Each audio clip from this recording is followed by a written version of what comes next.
Hello दोस्तों, कैसे हैं आप लोग। आज ये हमारा मॉडर्न हिस्ट्री का चैप्टर 2 है। तो पिछले जो चैप्टर है चैप्टर 1, उसमें हमने तत्कालीन भारत की परिस्थितियों के बारे में आपको बताया कि औरंगजेब की मृत्यु के समय या उसके कुछ बाद जो भारत की सामाजिक आर्थिक व्यवस्था थी उसमें क्या परिवर्तन हुए और कैसी स्थिति थी। तो आज हम स्टार्ट करेंगे औरंगजेब की मृत्यु के बाद से। तो सबसे पहले जो मध्यकालीन हमने अंतिम समय देख लिया था। अब हम मॉडर्न हिस्ट्री, आधुनिक भारत के इतिहास में कहाँ से स्टार्ट होता है और किन रोचक परिस्थितियों से इसका प्रारंभ होता है, तो सबसे पहले हम उनके बारे में चर्चा करेंगे। उससे पहले थोड़ा सा एक इंफॉर्मेशन के लिए मैं आपको बता देता हूँ। किसी भी साम्राज्य, कोई भी शक्तिशाली साम्राज्य या ताकतवर अर्थव्यवस्था वाला जब देश गिरता है या राजा का पतन होता है तो हमेशा एक राक्षस का जन्म होता है। जैसे 1919 में जब वर्ल्ड वॉर 1 खत्म हुआ, तो वर्ल्ड वॉर 1 के खत्म होने के बाद या उस समय दुनिया में एक शक्तिशाली अर्थव्यवस्था थी इंग्लैंड, लेकिन इंग्लैंड की परिस्थिति काफी गंभीर हो चुकी थी। अभी भी वो भारत पूरी दुनिया में शासन कर रहा था, उसकी अर्थव्यवस्था वापस खड़ी हुई। लेकिन धीरे धीरे जब पूरे दुनिया में आर्थिक तंगी आई, हिटलर जैसे एक राक्षस का जन्म हुआ जिसने उस तंगहाली का फायदा उठाकर जर्मनी के लोगों को भड़काया, जिसको बोलते हैं एक्सट्रीम नेशनलिज्म। जैसे एक्सट्रीम नेशनलिज्म और नेशनलिज्म में क्या डिफरेंस है वो ध्यान देना बहुत जरूरी है। नेशनलिज्म का मतलब है कि हम सभी देशभक्त हैं, हम टैक्स देते हैं, हम अपने देश की सेवा करते हैं और मैं जो करता हूं वो अपने देश की भलाई के लिए करता हूं। एक्सट्रीम नेशनलिज्म का मतलब है कि मैं ही देशभक्त हूं और मैं जो कर रहा हूं वो ही देशभक्ति, और मैं जो कर रहा हूं वो ही केवल इस देश के विकास के लिए आवश्यक है, चाहे मैं सही करूं चाहे मैं गलत करूं। इसी बेस पर एक्सट्रीम नेशनलिज्म के कारण जर्मनी में ना जाने लगभग 60 लाख यहूदियों का कत्लेआम किया गया। वही परिस्थितियां दोबारा पैदा हुई कब? जब 2007 में आर्थिक तंगी आई पूरी दुनिया में। ग्लोबलाइजेशन का दौर था, आर्थिक तंगी आई। आर्थिक तंगी के कारण जो छोटे छोटे देश थे उनको लोन प्रोवाइड नहीं करवा पाए। ऐसे समय में अमेरिका में जब आर्थिक तंगी के कारण अर्थव्यवस्था चरमराई, तो जो बराक ओबामा थे उनको पता चला कि इस आर्थिक तंगी के कारण भी एक राक्षस का जन्म हो सकता है, और उसी समय में एक राक्षस का फिर से जन्म होता है जिसको हम लोग अबू बकर अल बगदादी बोलते हैं। उसने फिर से अपने देश में वहाबी विचारधारा को पैदा किया, लेकिन बराक ओबामा पहले से ही सतर्क हो गए। तो उन्होंने क्या किया, आर्थिक तंगी का पूरी दुनिया पर ज्यादा इफेक्ट ना पड़े तो क्वांटिटेटिव ईजिंग, ये दूसरा टॉपिक है, लेकिन मैं आपको एक छोटा सा ग्लिम्स दे रहा हूं कि उन ऐसी ही परिस्थितियां औरंगजेब की मृत्यु के बाद भी पैदा हुई। तो उन्होंने क्या किया कि वापस से उन कंपनियों को रिवाइव करना स्टार्ट किया ताकि बगदादी की जो विचारधारा है वो पूरी दुनिया में न फैल पाए। तो अब हम इस टॉपिक को यहीं पर रोकते हैं और अपने मेन टॉपिक पर आते हैं। तो क्या हुआ कि औरंगजेब की मृत्यु हो चुकी थी। औरंगजेब की मृत्यु के बाद क्या हुआ कि पूरा प्रशासन तितर बितर हो चुका था। सबको पता था औरंगजेब को जब शासन मिला था तभी अर्थव्यवस्था चरमराई हुई थी, लेकिन वो एक योग्य शासक था। उसने क्या किया कि जितने भी ताकतवर योद्धा थे, ताकतवर साम्राज्य थे, औरंगजेब की मृत्यु के बाद अलग अलग राजवंशों का उदय हुआ। कुछ उत्तराधिकार थे, कुछ परतंत्र थे, कुछ मतलब नाम के लिए स्वतंत्र थे और कुछ स्ट्रगल कर रहे थे। जैसे ही औरंगजेब की मृत्यु होती है सभी लोग अपना सर उठाना स्टार्ट कर देते हैं। अब औरंगजेब की मृत्यु के बाद कौन कौन से राजा बादशाह बने मुगल साम्राज्य के, उनका एक ब्रीफ डिस्क्रिप्शन है उनमें से कुछ का, बाकी का हम बाद में देखेंगे। तो अभी मैंने आलमगीर सेकंड 1759 तक दिया हुआ है, तो इसी बीच में जो छोटी मोटी घटनाएं हुई है उनको हम कवर अप करते हुए चलेंगे। जो पहला इंपॉर्टेंट राजा बना या बादशाह बना औरंगजेब की मृत्यु के बाद वो बना बहादुर शाह या मुअज्जम शाह। इसको शाह आलम फर्स्ट भी कहते हैं। ये अपने पिता बहादुर शाह का द्वितीय संतान था। कुछ लोग इसको थर्ड सन भी बोलते हैं। औरंगजेब जब मरा तो उसने क्लियरली किसी को भी बादशाह डिक्लेयर नहीं किया था, इसीलिए पूरे मुगल एम्पायर या पूरे सल्तनत काल में जो तख्त के लिए लड़ाई होती थी वो नॉर्मल थी। तो इसके और इसके 3 भाइयों में भी लड़ाई हुई, लेकिन तख्त किसको मिला? बहादुर शाह फर्स्ट को। बहादुर शाह फर्स्ट ने भी औरंगजेब की कुछ नीतियों को कैप्चर करने की कोशिश करी, हम इसके बारे में देखेंगे। दूसरा जो शासक था ये जहांदार शाह था। जहांदार शाह एक कमजोर और वीक रूलर था। जब भी रूलर वीक होगा तो उसके जो मंत्री होंगे, अमीर होंगे, वो उसको हमेशा हटाने की कोशिश करेंगे या उसको अपने कब्जे में करने की कोशिश करेंगे। कमजोर राजा हमेशा सबको कोशिश करता है कि खुश रखे ताकि उसकी जो सल्तनत है वो कायम रहे। इसके बाद राजा बना फर्रुख शियर। फर्रुख शियर एक फेमस किंग है, फेमस बादशाह है। यही वो राजा है जिसने अंग्रेजों को फरमान, जिसको दस्तक बोलते हैं, फ्री ट्रेड दिया था कि उनको टैक्स देने की जरूरत नहीं है। और ये ही हिंदुस्तान की अर्थव्यवस्था के लिए सबसे बड़ा जो बोलते हैं कि लैंडमार्क था डिक्लाइन की तरफ। इसी की वजह से हिंदुस्तान की जो अर्थव्यवस्था में सबसे पहले अंग्रेजों का जो शेयर था वो बढ़ गया था क्योंकि उनको टैक्स नहीं देना था। उसके बाद 2 छोटे छोटे शासक आए जिसको बोलते हैं रफी उल दजारत और रफी उल दौला। तीसरा ये था मोहम्मद इब्राहिम। इसने अपने आप को ही बादशाह घोषित कर दिया। हालांकि इसको कई लोग मान्यता नहीं देते हैं, लेकिन इसने अपने नाम के सिक्के भी चलवाए थे जो बहुत ज्यादा फेमस टाइप नहीं था।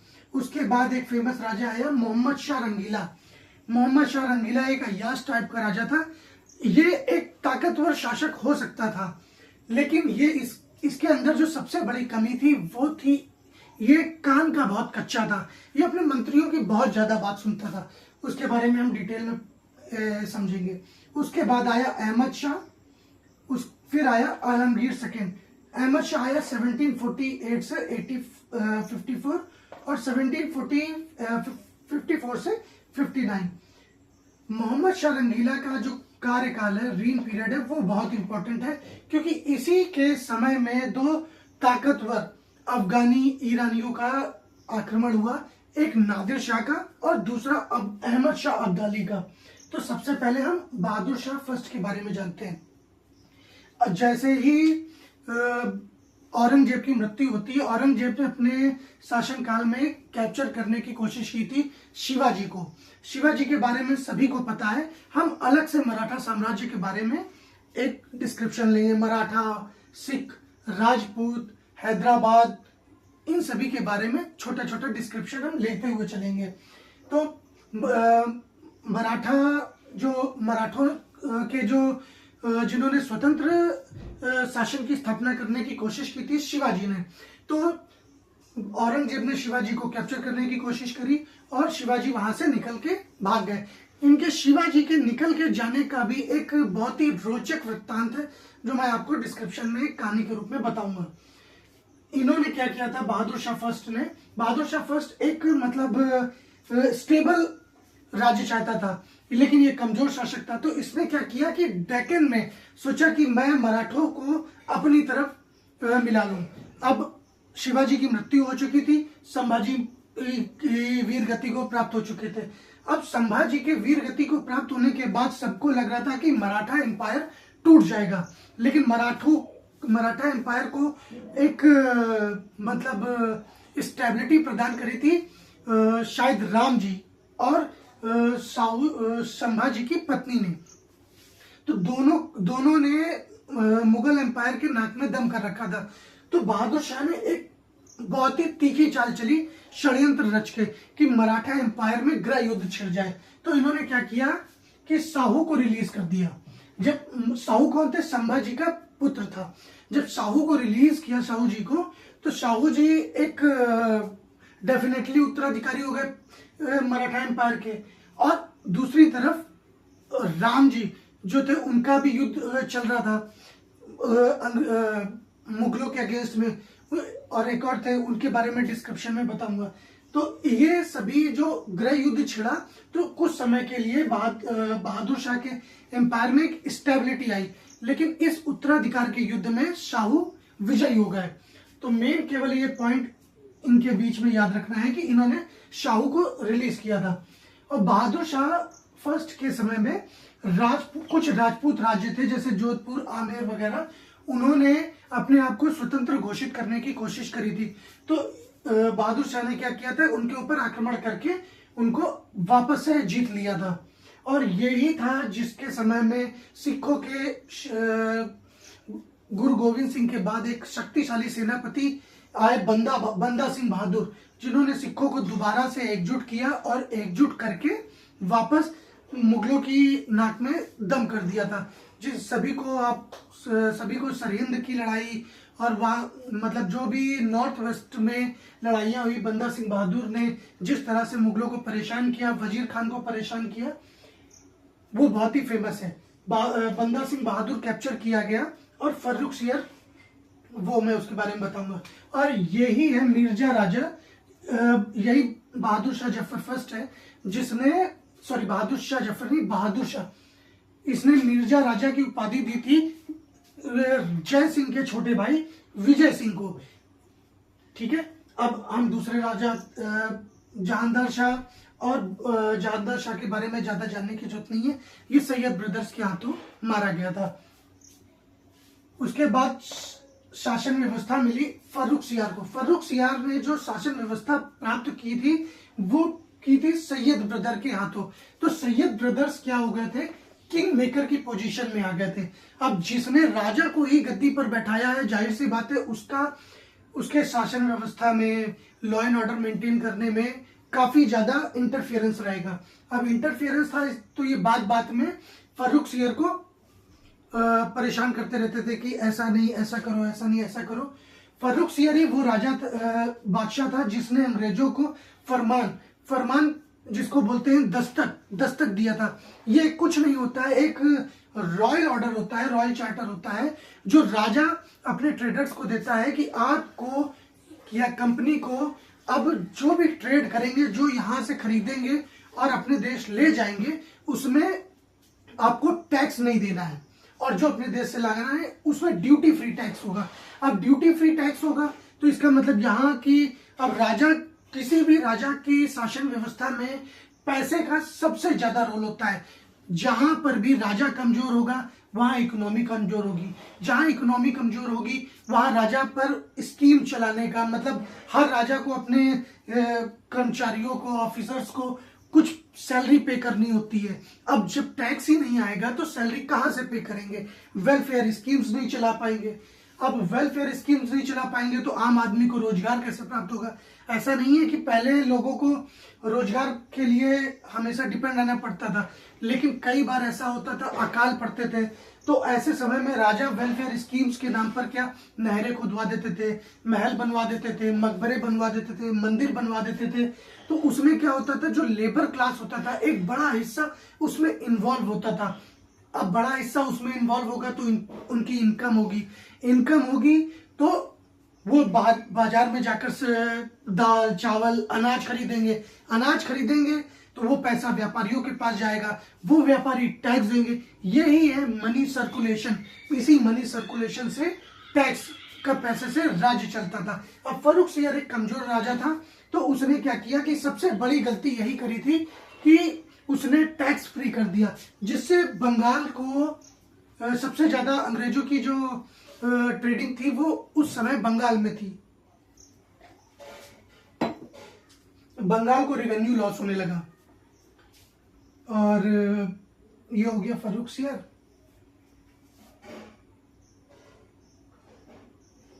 ठीक है, बाकी के जो दो राजा हैं रफी उल दजारत और रफी उल दौला, ये दोनों बहुत ही कमजोर और छोटे छोटे शासक हैं। इनके समय में कुछ ज्यादा ऐसा बड़ी बड़ी घटनाएं नहीं हुई तो इनके बारे में ज्यादा जानने की जरूरत नहीं है। यही 1719 में रफी उद दौला या रफी उद दजारत 1719 में ही बालाजी विश्वनाथ जो फर्स्ट पेशवा थे उन्होंने स्वतंत्र शासन की घोषणा कर दी थी और दिल्ली पर भी चढ़ाई करने की कोशिश की थी। यही एक फर्रुखसियर के समय में ही बंगाल में मुर्शिद कुली खान या अली वर्दी खान जो भी हैं ये बड़े बड़े शासक हुए, इन्होंने क्या किया कि अपने आप को मुगल एम्पायर से स्वतंत्र घोषित नहीं किया, लेकिन व्यवहार पूरी तरीके से एक स्वतंत्र शासक के रूप में ही किया। फर्रुखसियार के समय में ही जो स्वतंत्र शासन की जो स्थापना है वो स्टार्ट हो गई थी। जैसे अवध का जो राज्य था वो अस्तित्व में आ गया, बंगाल, मराठा और हैदराबाद। हैदराबाद में निजामुल मुल्क एक शक्तिशाली जो सूबेदार था, उसने हैदराबाद की नींव रखी थी। लेकिन इसके बाद जब मैं मोहम्मद शाह रंगीला के बारे में बताऊंगा तब मैं आपको निजामुल मुल्क के बिहेवियर के बारे में, उसकी शासन व्यवस्था के बारे में भी बताऊंगा। फर्रुखसियार के समय में ही अवध, हैदराबाद, मराठा साम्राज्य का उदय होना स्टार्ट हो गया था। अब मराठा साम्राज्य के बारे में एक छोटा सा डिस्क्रिप्शन मैं आपको बता देता हूं। मराठा एक लड़ाकू कौम है, मतलब जो बचपन से ही सख्त जानते।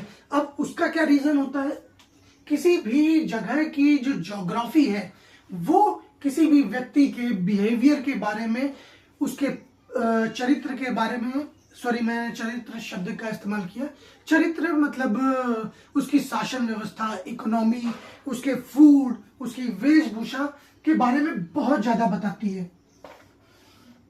अब जैसे ये हम इसको मान लेते हैं, ये भारत का दक्षिणी भाग है, सतपुड़ा विंध्याचल के दक्षिण का भाग। जो मराठे थे वो हजारों सालों से इधर ही रह रहे थे, लेकिन इनके पास अपना खुद का राज्य नहीं था। ये एक लड़ाकू कौन थी, जब भी कोई राजा या सुल्तान का इधर उदय होता था, कहीं भी उदय होता था, जैसे चोल, चेर, पांडे, विजयनगर, इन सभी का उदय हुआ। इन सभी ने मराठों को नौकरियां दी क्योंकि ये पहाड़ों में रहते थे, पहाड़ी क्षेत्र था, दुर्गम क्षेत्र थे। तो दुर्गम क्षेत्र में रहने वाले लोग काफी लड़ाकू प्रवृत्ति के हो जाते हैं, क्योंकि दैनिक जो क्रियाएं होती है उनमें अपने खाद्य आपूर्ति के लिए वातावरणीय परिस्थितियों से संघर्ष करते थे। अब वातावरणीय परिस्थितियों से संघर्ष करते थे तो इसका मतलब नेचर ने ही इनको ऐसी शक्ति प्रदान करी थी कि ये किसी भी परिस्थिति में ढल सकते थे और ये ऐसे दुर्गम पहाड़ियों में आसानी से युद्ध कर सकते थे। लेकिन इनकी एक कमी थी। क्या कमी थी? जैसा कि पिछले चैप्टर में मैंने आपको बताया था, ये बैंकिंग सिस्टम से परिचित नहीं थे। मराठों को लोगों ने अपनी सेना में लिया और इन्होंने बहादुरी से युद्ध लड़े और ये पूरा क्षेत्र कभी राष्ट्रकूटों के अंडर में, कभी वाकाटकों के अंडर में, कभी गुर्जर, प्रतिहार, चोल, चेर, पांडे या सातवाहन, सबके अंडर में इन्होंने जॉब्स की है। लेकिन शिवाजी का जब उदय हुआ तो इन्होंने स्वराज्य का एक नारा दिया। स्वराज्य का नारा मतलब हम अभी तक दूसरों के लिए लड़ाइयां लड़ रहे थे, लेकिन अब हम इतिहास में पहली बार अपने लिए लड़ाई लड़ेंगे और खुद का साम्राज्य स्थापित करेंगे। मतलब हमारी मेहनत, हमारी ताकत, हमारा साम्राज्य, उत्पादन हमारा, जनता हमारी, कानून व्यवस्था हमारी, इकोनॉमी हमारी। इनका जो नारा था, जो विजन था, वो बहुत तगड़ा था। तो इनके नारे के कारण ये पूरे जो क्षेत्र है साउथ वेस्ट का, ये शिवाजी के इस नारे से एकजुट हो गए कि सही बात है, हम तो हजारों सालों से अपनी जमीन दूसरों के लिए जीत कर दूसरों को ही दे रहे हैं और नौकरों की तरह काम कर रहे हैं, कुछ भी जीतते टैक्स देते, शासन व्यवस्था भी अच्छी नहीं थी। तो इनके विजन ने लोगों के मन में एक विचार, स्वराज्य का सपना जागृत किया। इसी स्वराज्य ने मराठा साम्राज्य का उदय का दीपक जलाया और मुगल साम्राज्य के पतन में सबसे बड़ा योगदान दिया। शिवाजी के बाद लगातार जो शासक आए, कुछ समय के लिए गृह युद्ध से की परिस्थितियां भी पैदा हुई, लेकिन वो बहुत ही जल्दी समाप्त हो गई। और शिवाजी के बाद संभाजी, साहू जी, फिर पेशवा बालाजी विश्वनाथ, फिर बाजीराव प्रथम, फिर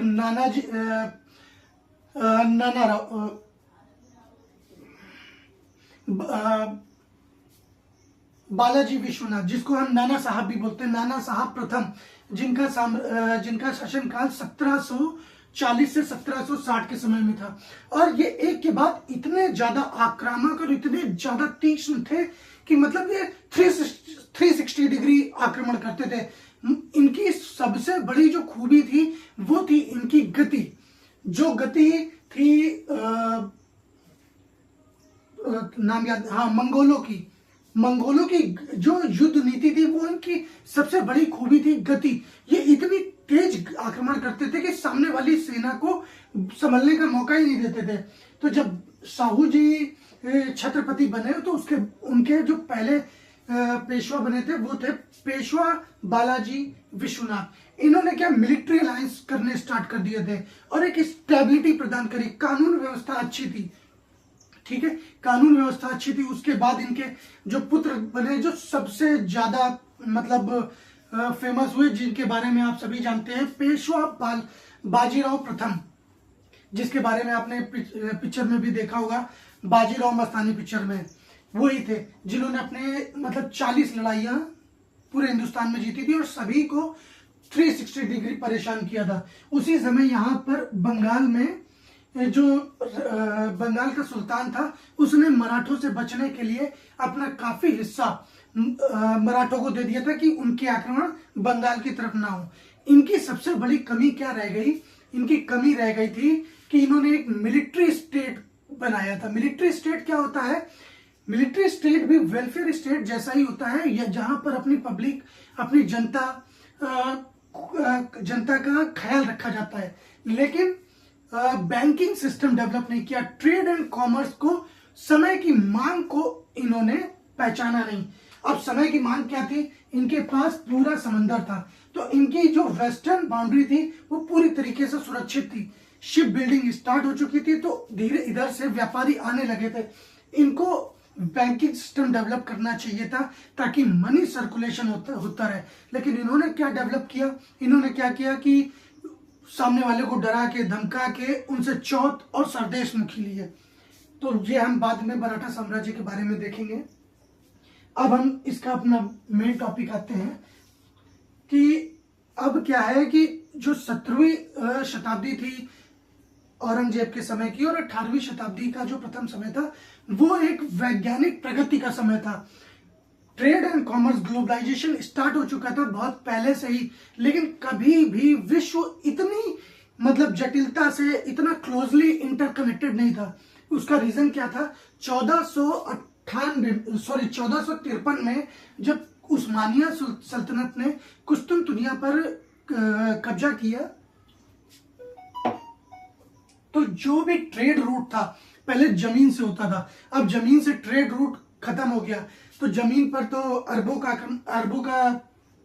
कैप्चर हो गया और भारत से जो सामान जाता था वो कई हिस्सों में जाता था, कई हाथों से गुजर के जाता था। भारत का सामान पहले अफ्रीका जाता था, फिर अफ्रीका से मिस्र जाता था, मिस्र से मेसोपोटामिया जाता था, मेसोपोटामिया से इटली होते हुए यूरोप तक जाता था, कई हाथों से गुजरता था।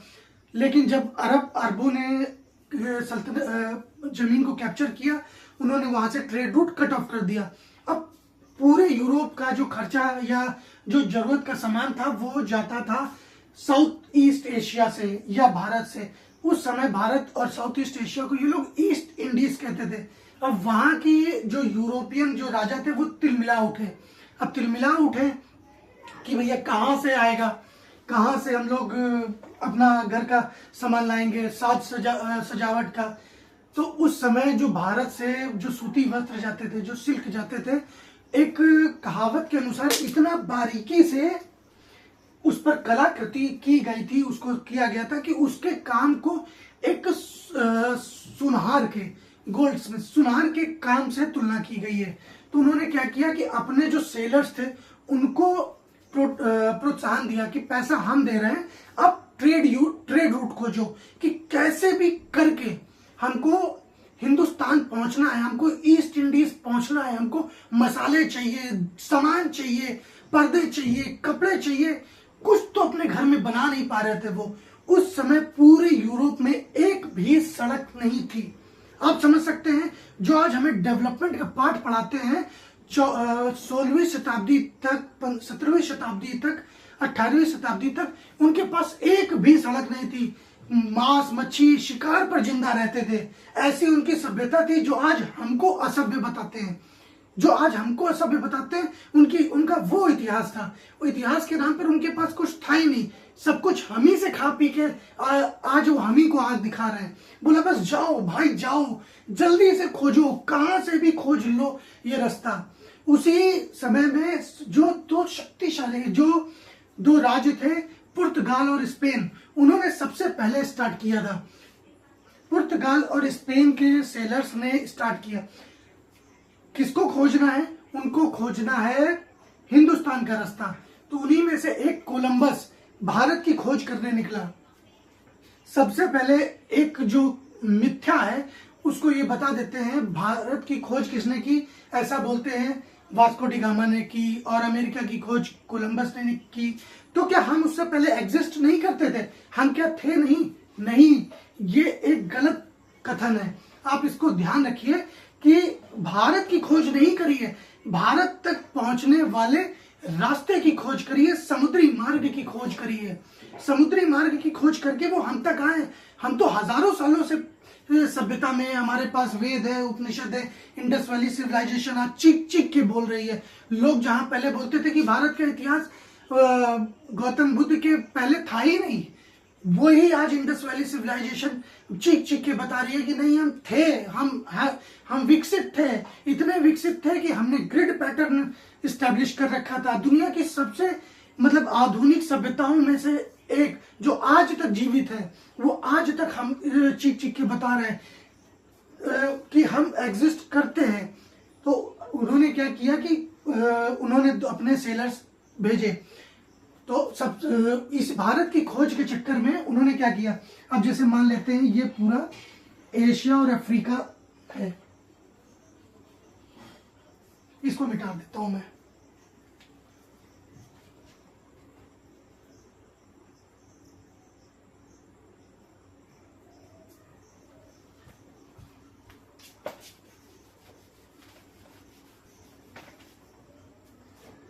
अब जैसे मान लेते हैं ये पूरा यूरोप है, ठीक है। अब इनको यहां आना है, ये ईस्ट एशिया और इंडिया, ये यहां बैठे हैं, पुर्तगाल, स्पेन, फ्रांस, यूके। तो इन्होंने क्या किया कि पहले क्या एक कॉन्सेप्ट था कि पृथ्वी सपाट है और हम अगर समुद्र के अंत पे जाएंगे तो उधर एक असीम खाई है जिसमें जाकर हम गिर जाएंगे। लेकिन इन्होंने क्या किया कि इन्होंने सोचा अगर हम इस तरफ जाएंगे तो हो सकता है कि हम यहां तक पहुंच जाएं। कोलंबस इधर से निकला, उसको लगा कि मैं पहुंच जाऊंगा ईस्ट एशिया। कोलंबस की एक बहुत ही इंटरेस्टिंग कहानी है कि कोलंबस जब अपने जहाज से निकला तो सभी को पता था कि हम कहाँ जा रहे हैं। कोलंबस को अंदाजा था कि हम इतने दिन में पहुंच जाएंगे, जमीन पा लेंगे। तो ये मान लीजिए यूएसए, सॉरी नॉर्थ अमेरिका है, उसने अमेरिका की खोज की थी। तो उसको अंदाजा था कि 40-50 दिनों में हम पहुंच जाएंगे। अब जब वो आधे रास्ते में पहुंचे तो उनको कुछ भी समझ नहीं आ रहा था कि हम कहाँ तक जा रहे हैं, कहाँ पहुंचेंगे। उसने अपनी यात्रा में जो राशन भरा था वो बहुत ही कम भरा था। अब जैसे 40 दिनों में यात्रा समाप्त होनी थी, वो 20 ही दिन का राशन लेके गया। 20 दिन के बाद जब खत्म हो गया राशन तो उसके जो सेलर्स थे उन्होंने विद्रोह कर दिया। विद्रोह क्यों किया कि भैया आप कहाँ लेके जा रहे हो, हमको कहाँ जा रहे हैं, हमारे पास तो राशन नहीं है। तो सबने निश्चय किया कि कोलंबस को जहाज के नीचे फेंक देंगे और अटलांटिक ओशियन में डुबा के मार देंगे। कोलंबस बहुत चतुर था। कोलंबस बोला ठीक है तुम मार दो हमको। अब हमें मार दोगे तो आगे का रास्ता कैसे ढूंढोगे? अगर कोलंबस ने चतुराई न दिखाई होती और पूरा राशन लेके गया होता तो उसको उसके जो दोस्त थे, जो सेलर्स थे, वो वहीं अटलांटिक ओशियन में डुबाकर मार देते। वो बोला कि रास्ता तो मुझे ही पता है, हमको डुबा दोगे तो घर क्या कहीं नहीं पहुंचोगे, तुम भी यही डूब के मर जाओगे। वो बोला कि ठीक है हमें समय दो, हमें 20 दिन और दो, तब तक हम कैसे भी करके जीवित रहेंगे, मछलियां पकड़ के खाएंगे। इत्तेफाक से जब वो इधर आया तो उसको यहाँ पर रेड इंडियंस मिले, अमेरिकी लोग। उसने बोला कि यही इंडिया है, यही ईस्ट इंडीज है। उसने ही इसको ईस्ट इंडीज का नाम दिया। हालांकि वो अमेरिका की मुख्य भूमि तक नहीं पहुंचा था, उसके पहले के जो कैरेबियन टापू थे, जो वेस्ट इंडीज था जिसको आज वेस्ट इंडीज बोलते हैं, वहां तक पहुंचा था। तो ये अमेरिका की खोज की कहानी। वहीं से पुर्तगाल और स्पेन वालों ने क्या किया, उन्होंने बोला एक काम करो, तुम अफ्रीका महाद्वीप की तट रेखा के साथ साथ सफर करो, साथ साथ, यहां से तुम्हें तट रेखा दिखती रहनी चाहिए, जहां जहां तट रेखा मुड़ रही है वहां वहां जाओ। तो सबसे पहले खोज हुई केप ऑफ गुड होप की। केप ऑफ गुड होप तक एक सेलर पहुंच गया, उसके बाद यहां तक की तट रेखा की खोज हो गई। उसके बाद की जो स्टोरी है वो मैं आपको नेक्स्ट चैप्टर में बताऊंगा। Thank you very much.